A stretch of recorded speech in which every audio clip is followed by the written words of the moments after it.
I never imagined humiliation could taste like champagne.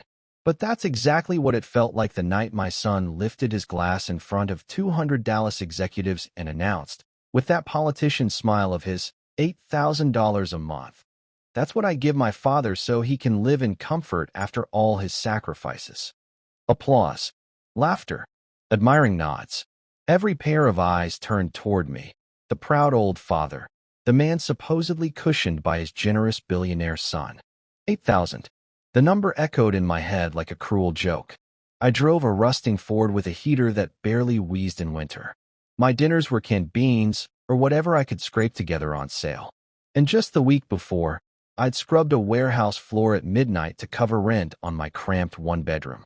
Yet here I was, paraded as a prop in his performance. The tuxedo I wore wasn't mine. I'd borrowed it from my neighbor, sleeves too long, collar choking me. The jacket smelled faintly of mothballs. I'd ironed it twice, but the creases still looked tired. Meanwhile, my son Michael stood tall in a tailored tux worth more than my monthly income, arm draped over my shoulder like I was part of the showpiece furniture. I froze under the crystal chandeliers. The silence inside me was louder than the orchestra in the corner. And then I saw her, Sophia, my daughter-in-law. Her smile was porcelain, sharp as glass. Her eyes slid toward me, glinting with triumph, almost daring me to contradict the lie. But I didn't. Not then. I kept my lips pressed into something that looked like a smile. Because silence is easier than spectacle. Because fathers are supposed to swallow shame to protect their children. The party went on. Waiters in black ties weaved through the crowd, pouring vintage wine, serving dishes with names I couldn't pronounce. Executives slapped Michael on the back, calling him a family man, a model son. Every compliment twisted the knife deeper. I slipped out to the terrace. The December air was cold, cutting. I leaned on the railing and stared at the Dallas skyline, each skyscraper blinking like a reminder of everything I didn't have. My phone buzzed in my pocket. A text from the electric company. Past due, $187. The number on the screen was smaller than the allowance my son had just boasted about giving me. My hands shook as I read it, but not from the cold. From rage.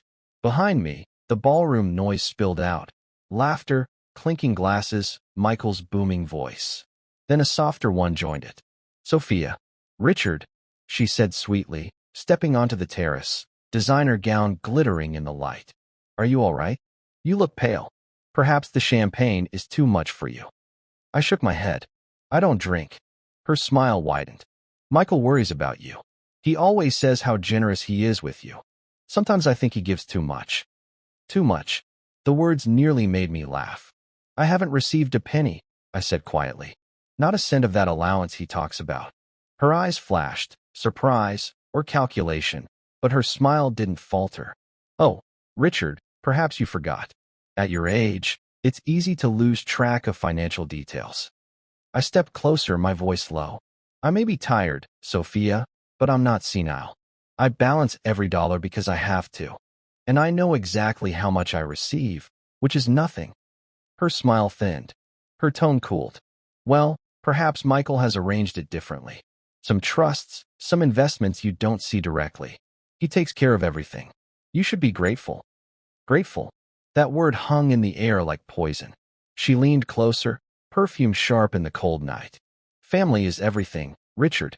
It would be such a shame if anything disrupted that. A threat wrapped in silk.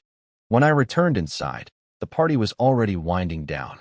Guests were finishing desserts, laughing softer now. Michael caught my eye and smiled, a showman's smile that never reached his eyes. I left without a word. The drive back to my apartment was long, the streets nearly empty. My Ford rattled against every pothole. The heater coughed useless warm air. I climbed the narrow stairs to my unit and stepped into silence. The walls smelled of bleach from the janitorial shift I'd finished just 2 nights before. On the table sat a stack of bills: rent, electric, insurance. Proof of a life lived at the edge. $8,000 a month. Michael's voice rang in my ears. The applause. The laughter. Sophia's glass-cut smile. I opened my laptop, the screen lighting the dim room. My bank account glowed pitifully small. No mysterious deposits. No hidden accounts. No allowance. My son had built his reputation on a lie, and I was the body he draped it over. Lying awake that night, I thought of the boy he used to be, the 5-year-old on my shoulders at the county fair, the 18-year-old clutching his college acceptance letter, the 25-year-old asking for money to start his first business. I'd given him everything. Worked double shifts, sacrificed sleep, gone hungry some nights to make sure he had a chance at a better life. And this was what he gave back: public humiliation wrapped in champagne and applause. By morning, the humiliation had cooled into something else. Something colder. Something steadier. Resolve. Michael and Sophia thought I'd stay silent, because I always had. But they'd just given me a reason to speak. And when I did, I would make sure their words turned into the rope that strangled their carefully built world. Because what they didn't understand was this: I had nothing left to lose. And a man with nothing left to lose is the one you should fear the most. The morning after the party, I sat at my tiny kitchen table, staring at the stack of bills like they were taunting me. The sunlight cut across the room, exposing every crack in the peeling paint, every stain on the floor. My hands rested on the table, still steady, but my chest burned. Michael thought he'd silenced me with his champagne-soaked performance. He thought I'd go back to my quiet, invisible life and let his lie shine. He forgot one thing. I spent 30 years working as a warehouse supervisor. My entire job was catching mistakes other people thought no one noticed. And I noticed everything. I pulled out an old spiral notebook from the drawer, the same one I used to track groceries and bills. On the first page, I wrote in bold letters, "Evidence." Underneath, I began listing.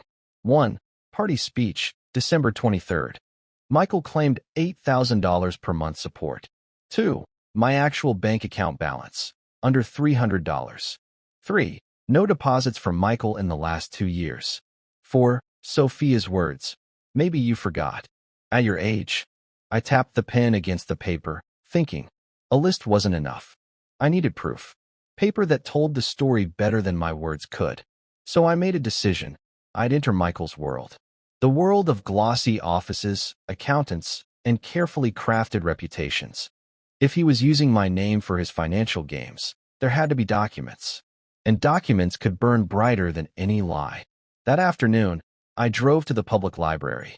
The Ford groaned the whole way, every mile reminding me how little I had compared to the luxury Michael flaunted. Inside, the library smelled like dust and old paper, comforting, steady. I logged onto a computer and searched Dependent Support Fraud Texas. The words that popped up hit like nails. If someone claims they support a parent but does not, it's fraud. If the parent is elderly, it can be classified as financial abuse. Documentation is key: bank statements, tax returns, checks. I scribbled everything into my notebook. Fraud. Abuse. The law was on my side. All I needed was a trail. That night, while I ate a microwave dinner of leftover rice and beans, my phone buzzed. Unknown number. Stop spreading lies. No name. Didn't need one. It was Sophia. I leaned back in my chair, the fork frozen halfway to my mouth. Lies. That word made me laugh, a bitter sound in my empty kitchen. They were afraid, and fear meant I was already pushing the right buttons. The next day, I took a risk. I drove to Michael's neighborhood, where hedges were shaped by gardeners, and every house had the same smug perfection. His house stood tall, spotless. I rang the bell, and Maria, their housekeeper, opened the door. A small, kind woman I'd known since Michael's wedding. "Mr. Bell," she said, surprised. I put on a face of worry. "Is Michael home? I'm concerned. He seemed off at the party." She hesitated. "He's at the office. But you can wait in his study. I'll bring you tea." Perfect. The study smelled of leather and arrogance. His desk was cluttered but not chaotic. Papers stacked neatly, a checkbook half open, a folder labeled taxes. My heart thudded as I sat down, tea steaming beside me. I didn't rummage. I observed. Quiet, precise. The checkbook told the story first. Every month, a check for $8,000. But not to me. To S. Torres, Sophia's maiden name. I snapped a photo with my old flip phone, praying the grainy camera would capture enough. Then the folder, a letter from their accountant, praising Michael for supporting his father, and recommending a trust called RB Care. RB, for Richard Bell. My name. My jaw tightened. He'd built an entire paper world around me. A world where I was his grateful dependent, while in reality, I lived like a ghost. Maria's footsteps echoed down the hall. I slipped the papers back exactly as I'd found them, wiped my fingerprints from the desk, and sipped the tea like I'd been waiting patiently the whole time. That evening, I spread the photos across my kitchen table. The blurry check images, the accountant's letter, the trust name. Proof. My name being used like a pawn. For years, Michael believed my silence was loyalty. But silence could turn into a weapon. I called Patrick Lowe, an old friend from the construction days, who'd become a lawyer. We hadn't spoken in years, but his voice warmed when he recognized me. Richard? Thought you fell off the map. How are you? I need help, I said simply, and not the kind that can wait. He grew quiet, listening as I told him about the party, the lie, the documents. When I finished, he said, "You won't like what I'm about to say, but you already know it. This is fraud. Elder financial abuse.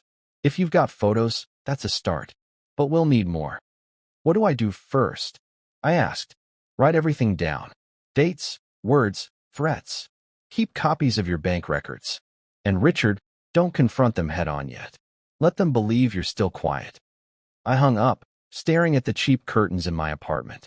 My son thought he'd built a fortress with his money, his lies, his polished speeches. But he'd forgotten. I built my life on hard labor, brick by brick. And I knew how to find the weak spot in any wall. I looked down at the photos again. My hands didn't shake. My mind was steady. Michael thought he could erase me with a smile and a glass of champagne.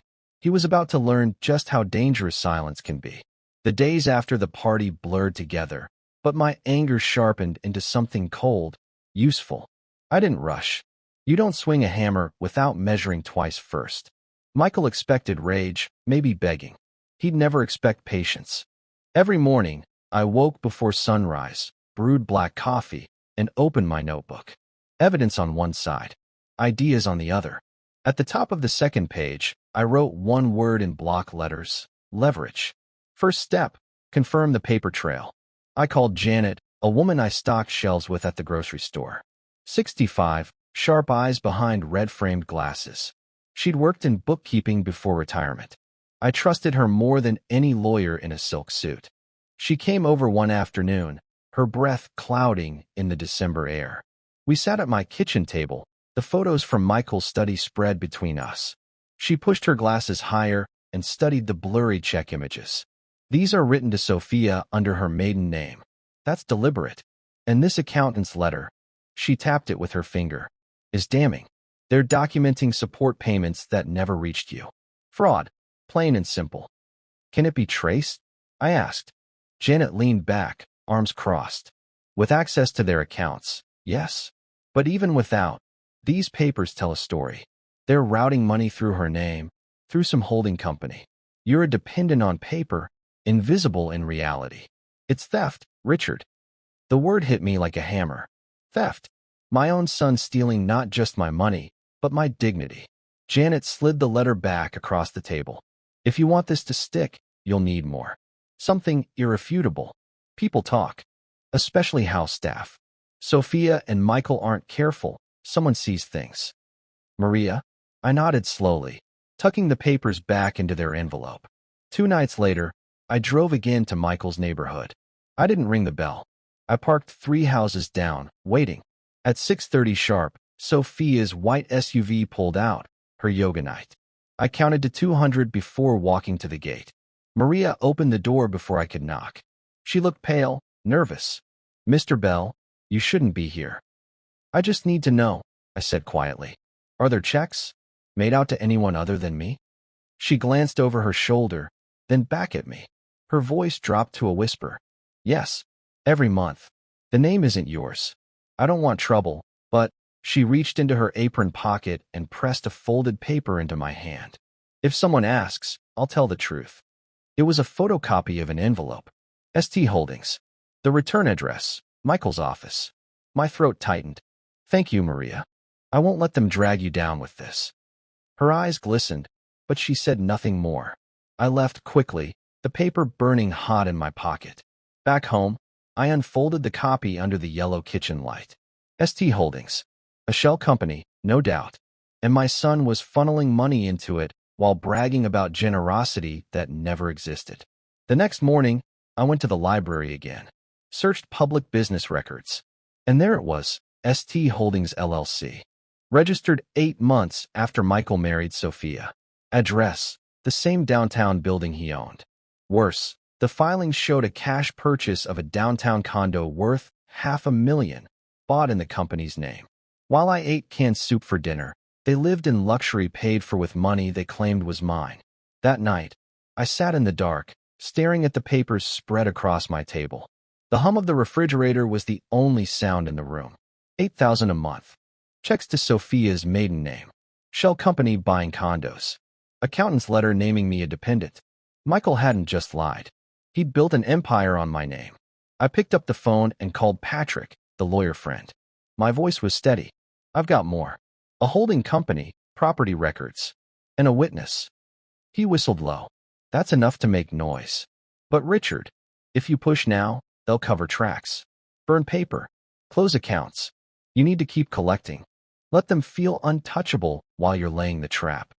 I hung up, staring at the faded wallpaper. Patrick was right. This wasn't the time for confrontation. Not yet. The next day, I got my chance. Michael called. His voice dripped with false warmth. Dad, how are you? Hope you're keeping warm. Listen, we should sit down soon. Go over some arrangements.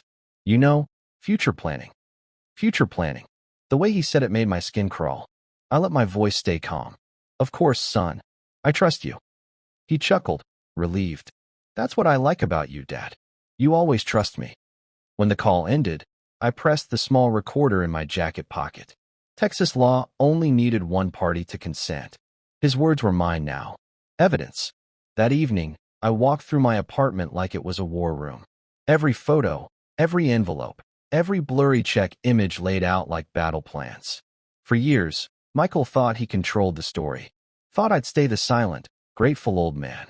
But I wasn't silent anymore. And soon, he'd learned that the story was mine to tell. The first blow couldn't be loud. Not yet. Loud blows spook thieves.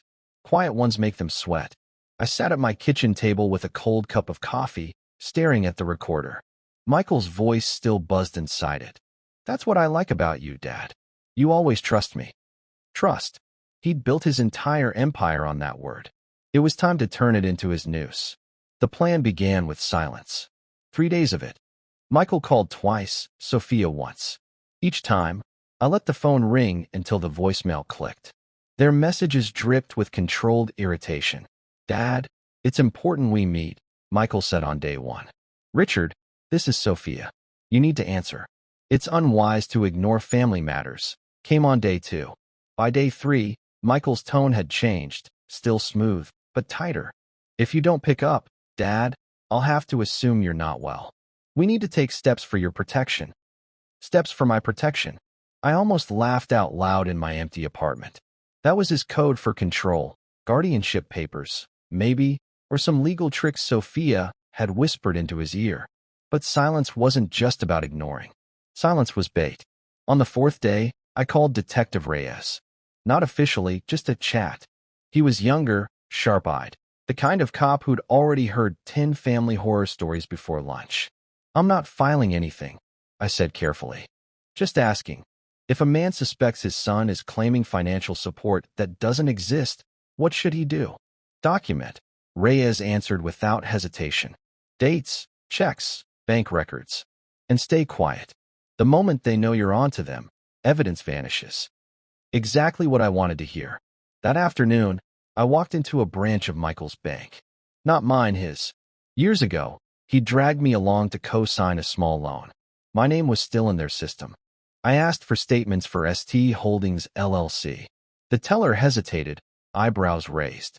I leaned on the counter, steady. I'm one of the signatories. Michael Bell is my son. He handles most of it, but I'd like copies for my own review. She glanced at the screen, then at me, then printed the pages. When she slid them across the counter, my hands didn't shake, but my chest felt like it had swallowed ice. Tens of thousands flowing through the account every month. Payments labeled RB support. RB. My initials. My name being siphoned through Sophia's shell company. I folded the papers carefully, slipped them into my jacket, and walked out like I'd just cashed a $20 check. That night, I spread the new statements on the table. Each line was a blade. RB support, $8,000, transferred monthly. Property purchase, $487,000, downtown condo. Transfers to private accounts, Sophia Torres. There it was. A perfect paper trail of lies. I picked up my phone and called Patrick, the lawyer. His voice tightened as I explained. Richard, this is textbook elder financial abuse. They're using your name as a dependent for tax breaks while funneling money to themselves. If you wanted, we could take this to court tomorrow. No, I said quickly. Not yet. Why not? Because I don't just want justice. I want them ruined. Publicly. Permanently. If we move too fast, they'll wriggle out. I need them to collapse under the weight of their own lies. Patrick was silent for a moment. Then he sighed. Then we keep building. But be careful. If they even sniff that you're preparing something, they'll come after you harder. I looked at the bills stacked on my counter, at the rusting Ford outside my window, at the cramped apartment that smelled of bleach from my night shifts. Let them try, I muttered. Before I'll tell you what happened next, please subscribe to the channel and hit the like button. Thank you. The first test strike came a week later. I printed one of the bank statements, the cleanest one, showing a payment marked RB Support ST Holdings. I slipped it into an unmarked envelope and mailed it to Michael's office. No note, no signature, just proof. 3 days passed before my phone rang. Michael's voice exploded through the receiver. Dad, what the hell is this? I leaned back in my chair, forcing calm into my tone. What's wrong, son? You know what's wrong. Someone dropped a bank statement on my desk. Do you realize how dangerous this looks? I let silence stretch. Then I said, I don't know anything about it. But if there are statements floating around, maybe it means you've got something to hide. His breathing quickened on the line. Don't play games, Dad. You don't understand how serious this is. If the IRS ever saw these, he stopped himself. I smiled into the empty room. Then I guess you'd better make sure they don't. Click. He hung up. That night, I wrote in my notebook, Phase 1 complete. They're rattled. And rattled men make mistakes. The next morning, my phone buzzed again. This time, it was Sophia. Her voice was honey-dipped in steel. Richard, we need to meet. Tomorrow. At the house.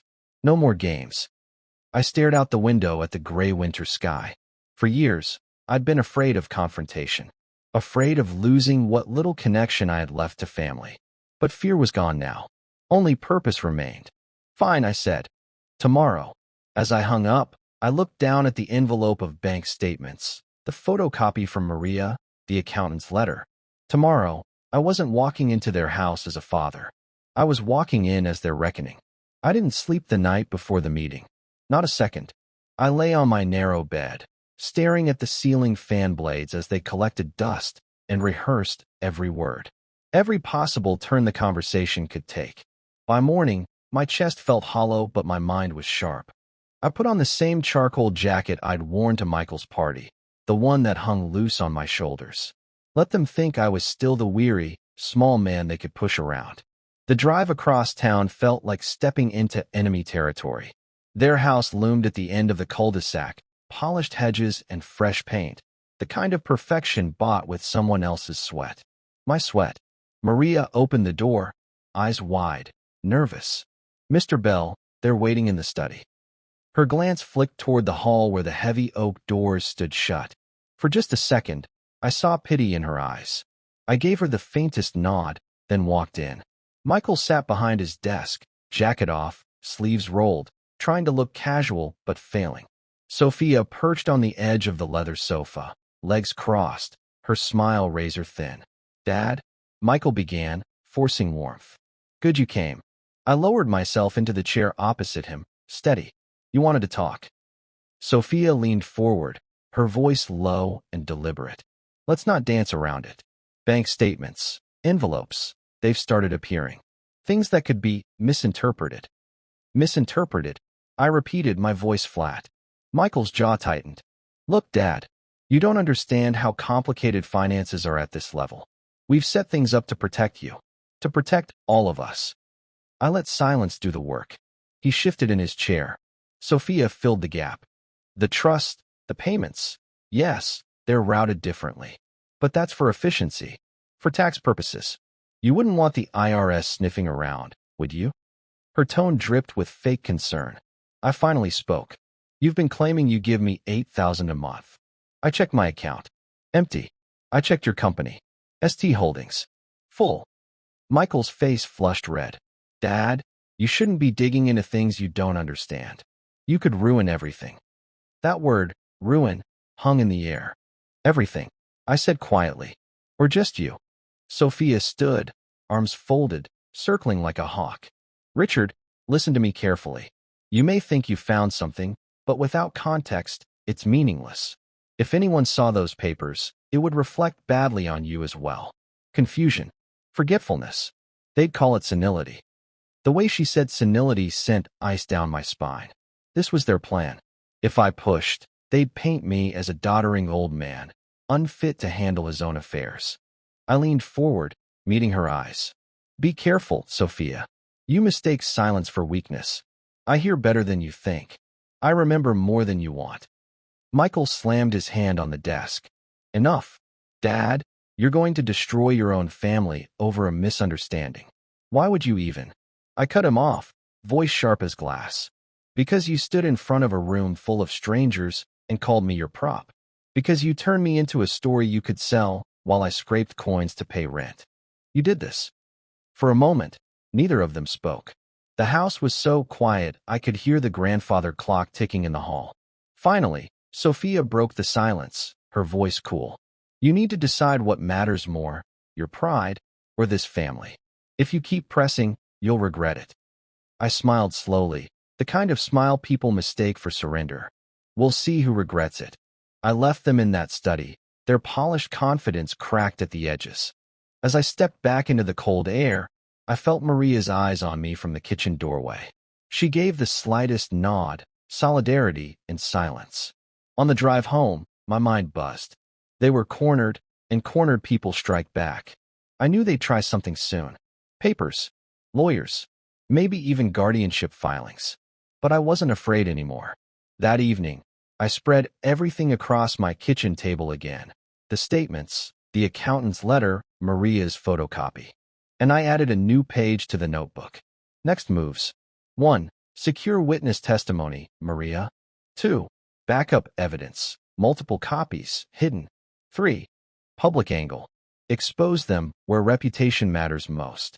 Because this was no longer just about stolen money. This was about taking back my name, my dignity, my life. 2 nights later, my prediction came true. A thick envelope slid under my door. Inside, legal paperwork. Petition for guardianship. Filed by Michael and Sophia. Claiming I was unable to manage my finances. The audacity made me laugh out loud in my empty kitchen. They thought they could erase me with a signature. I picked up the papers, held them to the light, and whispered, "You just made the biggest mistake of your lives." The guardianship papers sat on my table like a loaded gun. Michael and Sophia had made their move. They wanted me erased legally, reduced to a signature on forms they could wave around while draining the accounts they'd created in my name. I stared at the envelope for an hour before touching it again. My fingers didn't shake. My mind was steady. This wasn't just betrayal anymore. It was war. The next morning, I walked into Patrick Lowe's office. He was already waiting, glasses low on his nose, legal pad open. "Richard," he said, sliding the papers toward himself. "Guardianship. They're moving fast." I sat down, exhaling slowly. "Can they win?" He skimmed the documents. "Not with what you've got. You're lucid, you work, you pay your bills. Their case rests on perception, that you're confused, forgetful, vulnerable. But we can turn it back on them." I leaned forward. "How?" Patrick tapped his pen against the bank statements I collected. "By showing motive. They claim they're protecting you, but really they're protecting the scam. These transfers to ST Holdings? That accountant's letter? It paints a picture. If we push this into open court, it won't just be a guardianship hearing. It'll be an exposure." I nodded slowly. That's exactly what I want. The days that followed were filled with preparation. Patrick arranged affidavits. Janet helped me organize every paper into binders, color-coded by month. And Maria, God bless her, met us one evening at a coffee shop on the edge of town. She was nervous, wringing her hands, but she signed her statement. I don't want to lose my job, she whispered. You won't, I assured her. By the time this is done, you'll be free of them. Her eyes softened, and for a moment, I saw the kind of loyalty Michael would never buy. But documents weren't enough. Michael lived in the world of image, charity galas, glossy profiles, polished speeches. If I wanted to wound him, I had to strike where reputation mattered most. So I made copies of the bank statements, the accountant's letter, and Maria's affidavit. I sealed them in envelopes and mailed them to 3 places. 1. The local business journal that fawned over Michael every quarter. 2. The state elder law advocacy office. 3. And, most deliciously, his own board of investors. I didn't sign them. Didn't add a note. Just proof. Raw, undeniable. Then I sat back and waited. The storm hit 2 weeks later. Michael called first, his voice tight with rage. Dad, what the hell have you done? I let a pause stretch, then said calmly, What's wrong, son? They've got papers, statements, letters. Investors are asking questions. The journal called me this morning. I almost smiled. Maybe you should answer them honestly. His breathing was fast, uneven. You think this makes you look good? You've humiliated yourself. You're dragging our name through the mud. Our name, I said coldly. You erased me the moment you filed those guardianship papers. There was silence on the line, then a low growl. You'll regret this, Dad. You have no idea who you're up against. I hung up first this time. The click felt like victory. That evening, I drove past Michael's office building. For the first time in years, the parking lot wasn't full. Word had spread. Investors spooked. Reputation bleeding.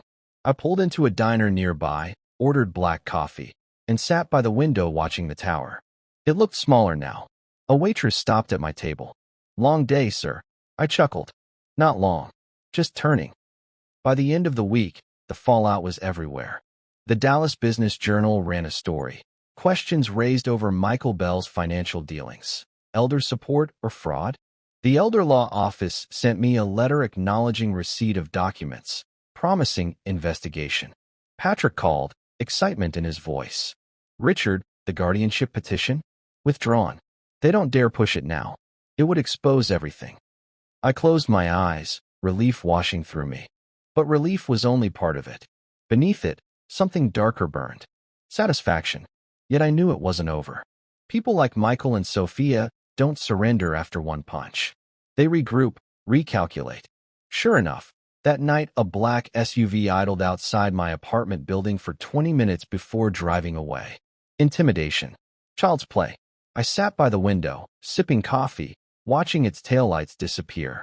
For the first time in months, I laughed. Because here was the truth they couldn't grasp. I had already lost everything that mattered. My pride, my peace, my name. And once a man has nothing left to lose, he's free to fight without fear. Before I'll tell you what happened next, please subscribe to the channel and hit the like button. Thank you. The next morning, I opened my notebook to a fresh page and wrote 3 words in bold letters. Final phase begins. The phone didn't stop ringing. Reporters, lawyers, even a few old neighbors who'd read the article and wanted the inside scoop. I let them all go to voicemail. The real battle wasn't for the public yet. It was for the family name, and Michael knew it. 3 days after the journal piece, I got the knock. Heavy, deliberate. I opened the door to find Michael on my porch, jaw clenched, suit rumpled like he hadn't slept. Behind him, Sophia stood perfectly composed, her coat draped over her shoulders like armor. Dad, Michael said, his voice low. We need to talk. Now. I stepped aside. Fine. Inside. The moment they crossed the threshold, the air thickened. My small apartment suddenly felt like a courtroom. Sophia took the armchair like it was a throne. Michael paced, his polished shoes scuffing the worn linoleum. You think you've won, he snapped, running a hand through his hair. You embarrassed me. Investors are backing out. But you don't understand what you've unleashed. I understand enough, I said flatly. Sophia leaned forward, her eyes glinting. Richard, let me be clear. This ends one of two ways. Quietly, with you retracting those claims, saying it was all a mistake. Or loudly, with everything you own, including that pension, tied up in court until you die broke. Her words were calm, but I could hear the threat underneath. I pulled the recorder from my pocket, set it on the table, and pressed play. Michael's voice filled the room. That's what I like about you, Dad. You always trust me. The color drained from his face. You recorded me, he hissed. I leaned back. I documented. That's what men do when their own children try to bury them alive. Sophia's mask cracked for the first time. She stood abruptly, fists clenched. You don't know who you're fighting. I do, I said coldly. A son who forgot who paid his tuition, who bought his first car, who covered the down payment on his first condo. And a daughter-in-law who thinks intimidation works on men who've spent their lives clawing out of harder holes than you've ever seen. Silence. Heavy, suffocating. The hum of my old refrigerator filled the space between us. Finally, Michael spoke, quieter now. What do you want, Dad? Money? A cut? Is that it? I laughed, short, bitter. I don't want a dime. I want truth. I want every lie you told erased.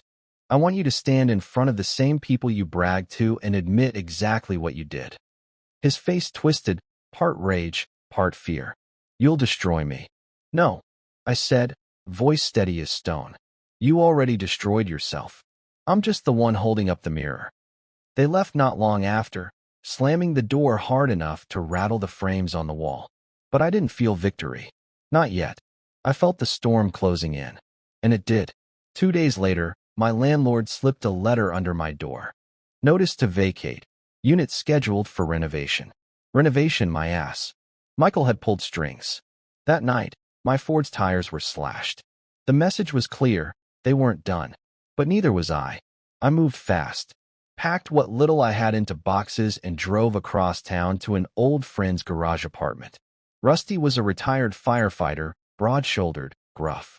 He owed me a favor from years back when I helped him rebuild after a house fire. You can stay here as long as you need, he said, clapping me on the shoulder. And if that boy of yours shows up looking for trouble, he'll meet my shotgun before he meets you. I almost smiled. From that makeshift war room, I began the final preparations. Copies of evidence went to a safe deposit box. Patrick filed motions quietly, ready to drag Michael into court. And Maria called one evening, voice trembling but resolute. They've started shredding papers, she whispered. I saw Sophia in the study with a box, but I took photos. I'll send them. When her text came through, my chest tightened. Images of checks, tax forms, even a letter Sophia had signed. Proof enough to choke them. By week's end, the noose was tightening. Michael's board demanded explanations. Clients whispered. Sophia stopped posting her curated photos online. But I knew cornered animals lash hardest before the end. Sure enough, at midnight the phone rang. I almost didn't answer, but instinct told me to. Michael's voice came through, hoarse, broken. Dad, please. You don't understand. These people, they're not just investors. If I go down, they'll ruin me. They'll ruin you too. I stayed silent, letting him twist in the dark. Dad, he whispered, help me. I'll make it right. I finally spoke. You had your chance. Tomorrow, the world sees who you really are. Click. I hung up. Lying in Rusty's spare bed, the hum of the ceiling fan overhead, I realized something. The boy I'd once carried on my shoulders no longer existed. Michael was gone, replaced by a man built on lies. And in the morning, I'd bury that man with his own shovelful of dirt. Morning broke gray and heavy, clouds hanging low like a ceiling ready to collapse. I pulled on my worn jacket, stuffed the binder of evidence into a duffel, and drove toward downtown. Rusty's garage door clanged shut behind me. Every mile, I replayed Michael's midnight call in my head. His voice trembling, begging. Once, that might have cracked me. Not anymore. Sympathy dies when you're holding eviction notices and slashed tires in your hands. The courthouse lobby smelled of polish and fear. Patrick met me by the elevators, his tie straight, his eyes burning. They're here, he said quietly. Michael and Sophia were already inside the hearing room when we walked in. He looked 10 years older, eyes sunken, jaw tight. She was as polished as ever, but her smile was brittle glass. The judge took her seat. Guardianship petition, Bell versus Bell. I sat down, my back straight, binder on the table. Sophia went first, her voice honeyed. Your Honor, my father-in-law is a good man, but he's confused. He forgets. He mismanages bills. We filed this petition only to protect him, out of love. She glanced at me, that porcelain smile daring me to crumble. Patrick rose, calm but sharp. Your Honor, we have evidence to the contrary. Mr. Bell is perfectly capable of managing his affairs. The only confusion here lies in his son and daughter-in-law's financial dealings. He opened the binder, page after page sliding onto the judge's desk. Bank statements labeled RB Support. Transfers to ST Holdings. Maria's affidavit. Copies of shredded documents Sophia hadn't destroyed fast enough. Finally, Patrick pressed play on my recorder. Michael's voice filled the room. That's what I like about you, Dad. You always trust me. The silence afterward was louder than any gavel. Michael's face drained. Sophia's nails dug into his arm. The judge leaned forward, brows knit. Mr. and Mrs. Bell, this is highly irregular. By noon, the guardianship petition was not only denied, it was tossed with prejudice. But that wasn't the real blow. The real blow came when the judge handed the binder back to Patrick and said, "This may require referral to the district attorney." Sophia's mask cracked for good then. Her lips pressed tight, her eyes shooting daggers. Michael wouldn't look at me. That afternoon, the Dallas Business Journal ran an update. Bell legacy under fire. Elder abuse allegations surface. By evening, Michael's board had called an emergency meeting. His face was plastered across news sites, not as the golden boy, but as the fraud who stole from his own father. And me? I sat at Rusty's kitchen table, sipping black coffee, watching it unfold. At midnight, Michael showed up again. Alone this time. No polished suit, no Sophia. Just my son, slumped against the garage door, eyes hollow. Dad, he croaked, please. I've lost everything. The board froze my accounts. Sophia's packing her bags. I don't know where to go. I looked at him, the man who once was my boy. For a second, I saw the kid clutching his first baseball glove, the kid I'd worked double shifts for. But then I saw the man who tried to erase me, who called me senile, who filed papers to bury me alive. I stood in the doorway, arms crossed. You made your choices, Michael. He stepped closer, desperate. Please, Dad, just help me this once. I'll make it right. I shook my head slowly. No, you had every chance. You wanted me erased. Consider yourself erased. His mouth opened, but no words came. His eyes went wet, his shoulders sagged, and for the first time in his life, my son looked small. He stumbled back down the driveway into the night, swallowed by shadows. I went back inside, sat at the table, and opened my notebook. The last page was blank. I picked up my pen and wrote one line. They thought I was finished, but I was only getting started. I closed the book, exhaled, and felt something I hadn't in years. Peace. Because the circle was complete. They had tried to bury me, but I made them dig their own graves. Sometimes revenge isn't about taking what they have. It's about showing them you were never theirs to destroy.